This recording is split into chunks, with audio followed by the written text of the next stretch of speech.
வணக்கம்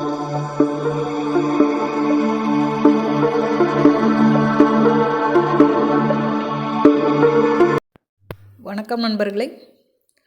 பெண்களோட சக்தி அப்படிங்கிறது அளப்பரியது அப்படின்னு ஒவ்வொரு விஷயத்திலையும் நிரூபணம் ஆகிக்கிட்டே இருக்கு. ஒரு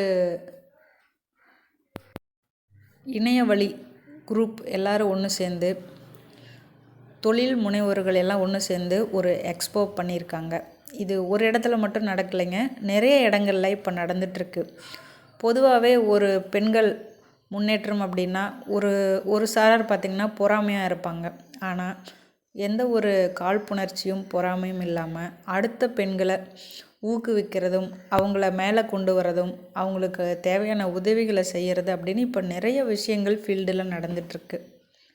வரலாறு மாறுகிறது அப்படின்னு தான் நம்ம சொல்லணும். பெண்கள் முன்னேற்றத்துக்கு பெண்களே உதவி செஞ்சுக்கிறாங்க அப்படிங்கிற விஷயம் எவ்வளோ ஒரு ஆரோக்கியமானது அப்படின்னு நினச்சி பாருங்கள். இப்போ இருக்கிற தொழில் முனைவோர்கள் ஒவ்வொருவரும் சின்ன சின்ன அமௌண்ட்டு இன்வெஸ்ட் பண்ணி ஒரு பெரிய அளவில் வர்றது அப்படிங்கிறது இந்த சமுதாயத்தில் ரொம்ப ஒரு கேள்விக்குறியான ஒரு விஷயம். அதையெல்லாம் தாண்டி, பல தடைகளை தாண்டி இன்றைக்கி நிறைய பெண்கள் முன்னேறிக்கிட்டு இருக்காங்க. அதுக்கு உதாரணம் தான் இந்த எக்ஸ்போ. முப்பெரும் தேவிகள் மாதிரி இவங்க இருக்காங்க பாருங்கள். இவங்களோட கடினமான உழைப்பு இவங்களை இந்த இடத்துக்கு கொண்டு வந்து நிறுத்தியிருக்கு. மக்களுக்கு தேவையான விஷயத்தை ஆரோக்கியமான முறையில் சரியான விலையில் கொடுக்கும் பொழுது எல்லாமே வெற்றி தான் அப்படிங்கிறது இந்த ஒரு விஷயத்தில் நம்ம தெரிஞ்சுக்கலாம். எல்லா சூழ்நிலைகளும் ஒரே மாதிரி இருக்கிறதில்ல. ஒவ்வொரு சூழ்நிலைகளும் வேறு வேறு மாதிரியான அனுபவங்களை நமக்கு கொடுக்குது. இதுவும் கடந்து போகும் அப்படிங்கிற அந்த ஒரு எண்ணத்திலேயே ஒவ்வொரு விஷயங்களையும் கடந்து கடந்து கடந்து ஒரு உச்சத்துக்கு போய் நிற்கிறவங்க தான் இந்த பெண்கள். பெண்கள் முன்னேற்றத்துக்குன்னு அரசாங்கம் நிறைய விஷயங்களை பண்ணியிருக்காங்க, பண்ணிக்கிட்டும் இருக்காங்க. இனி எதிர்வரும் காலங்களில் பண்ணவும் போகிறாங்க.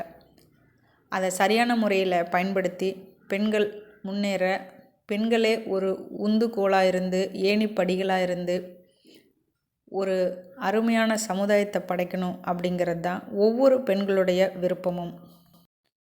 ஒரு குடும்பத்தை சரியான முறையில் நிர்வாகம் பண்ணுறவங்க ஒரு தொழிலையும் சரியான முறையில் நிர்வாகம் பண்ணுவாங்க. அதே போல் தான் ஒவ்வொரு உரிமையும் அந்த பெண்களுக்கு கிடைக்கும் பொழுது, அவங்களுக்கான தன்னம்பிக்கை அதிகப்படியாக ஆகும் பொழுது, பெண்கள் சுயமரியாதையோடு நடத்தப்படும் பொழுது அந்த இடமே சொர்க்கம் மாதிரி இருக்கும். அந்த தொழில் அப்படிங்கிறது அபரீதமான வளர்ச்சியை போய் அடையும்.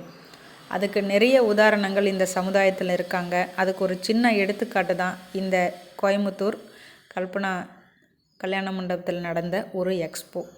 இதுக்கு நாங்களும் விசிட் பண்ணியிருந்தோம். நிறைய ஸ்டால்கள் இருந்தது. நிறைய தொழில் முனைவோர்கள் அவ்வளோ அருமையாக வியாபாரம் பண்ணிகிட்ருக்காங்க. மக்களும் வந்து பர்ச்சேஸ் பண்ணிட்டும் இருக்காங்க. இதுபோல் விஷயங்களை நீங்களும் பயன்படுத்திக்கோங்க. அதே போல் நாம் ஒரு பொருள் வாங்குகிற ஆளாக மட்டும் இல்லாமல் பொருள் விற்கிற ஒரு தொழில் அதிபராகவோ தொழில் முனைவோராகவோ ஆகணும் அப்படிங்கிறது தான் என்னோட விருப்பம். உங்களோட கருத்துக்களை பதிவு பண்ணுங்கள். உங்களுக்கும் வாய்ப்புகள் கிடைச்சா கண்டிப்பாக அதை பயன்படுத்திக்கோங்க. நன்றி நண்பர்களே.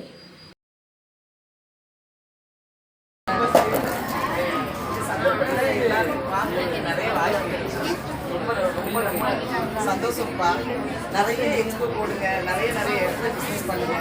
இது இவ்வளோ பேரை ஒட்டுமொத்தமாக நான் இன்னைக்கு இது நேரம் இருப்பேன், எல்லா ஸ்டாலுக்கும் வந்து பார்க்குறேன். ரொம்ப சந்தோஷம். மூலமாக வெளியில் வந்து ஒரு பிஸ்னஸ் ஆரம்பிச்சிருக்கேன். நிறைய பண்ணுங்க சரிங்களா? நிறைய பிஸ்னஸ் பண்ணுங்க.